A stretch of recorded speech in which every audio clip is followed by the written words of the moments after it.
We'll go straight to Anambra State, where a businessman, a banker, and an OAP will join us. We'll talk how we fit take improve our economy. His name is Emmanuel ASIEGBUNAM. They join us now via remotely. Emma, good morning.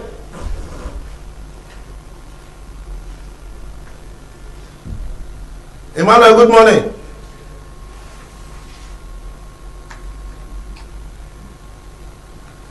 I know they hear you. I don't know whether they hear me clearly.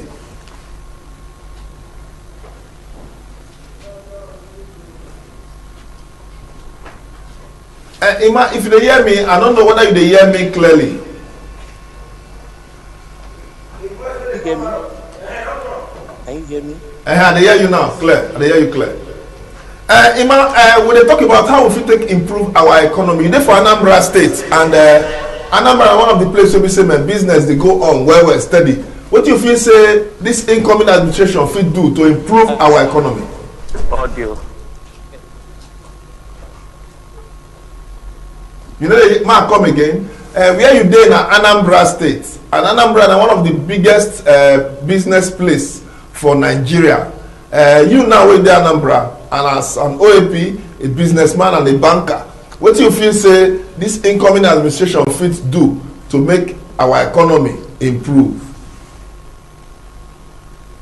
I can get you correct. You're talking about the economy, how we can build our economy. But unfortunately, I'm talking. I can't even hear what you're saying. But if you can hear me, I know what we're discussing about is the economy. So now, first of all, in terms of building the economy, we need to know where we are so that we can know where we are going to.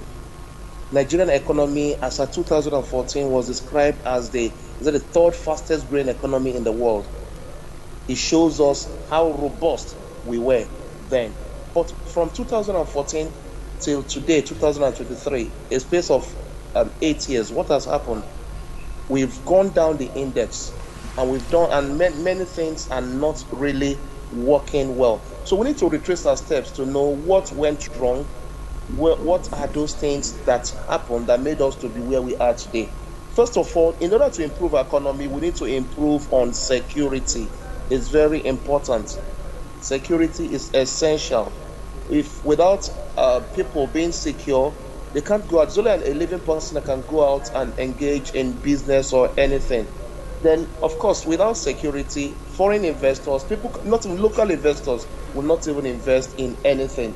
Then also, we need to improve on our power and other social amenities. If you are hearing me, I can't hear you, but I believe you're hearing me. I'm hearing you clearly. We need to improve on our power.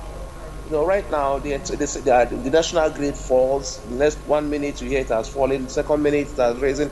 Nothing is so steady about it. So we need to have steady power supply, steady and affordable power supply, as well as other social amenities that will encourage production. Because for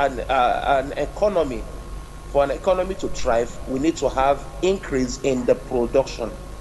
Then we need to be able to encourage small-scale investments, individuals to live the life of crime and invest in business. We need to empower youths, get skill acquisition, loans also. We need to encourage banks, financial institutions to be giving out small-scale and micro loans. When we talk about micro loans, we're not talking about microfinance banks. Recently, about 137 banks where their licenses were revoked.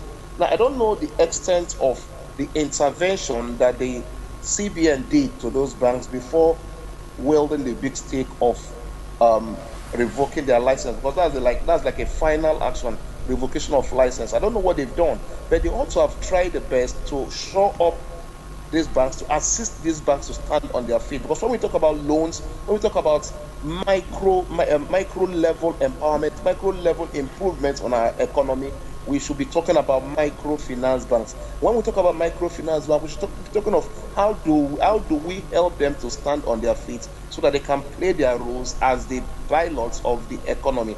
And we need other many things could be done to I will still come back to microfinance bank, but many things should be done to them. They should be financially empowered, they should be technologically empowered. The last time I was on this program, I talked about empowering financial institutions to be able to do what they are doing. Yes, I'm aware the CBN brought out that allegedly, let me use that word, allegedly brought out there's a software that is being marketed, so to say, but it doesn't have the capability to do what microfinance banks ought to be doing. So they need improved softwares like Bank One that could help the microfinance banks to really do what they ought to do. Now, beyond just that, we need to improve local content and encourage government institutions, encourage people to use our local things, discourage importation. In a way, I was happy with President Buhari when he closed the land borders. It's a good development, though it had lots of adverse effects, but it was a good one. So you need to encourage local content. We have Innocent factory here in Anambra State that produces cars. What's there to stop the federal government from insisting that all federal institutions, all politicians or anybody with federal appointments should be using Innocent cars? Emma, you feel hear me? Improve our local company. When we do that, Emma, can you hear me? We will motivate people to produce more, and when they produce more, the economy will improve. Emma, can you hear me? Lastly, taxation. We should discourage the incidences of multiple taxation. That's one discourage. When taxation is so high and people are paying all sorts of things without even actually knowing what they are paying and not seeing the impact of what they are paying, I don't think it will augur well for the economy. People will be discouraged from going into such ventures, productive ventures that will improve the economy. Emmanuel, I beg my country people. Imagine I say we get issues with sound. You hear me clearly? If you know they hear me, that means we will not fit communicate, because I need to ask you questions about what did happen for that side of our country, Nigeria. I don't know whether you hear me clearly. Iman, can you hear me? The audio has gone off again. I'm having challenges with the audio. Okay. The audio has gone off. I can barely hear you. I can't hear you. Okay, Mo will try rectify the issue of this audio, because the communication, I say they talk to me and they talk to you.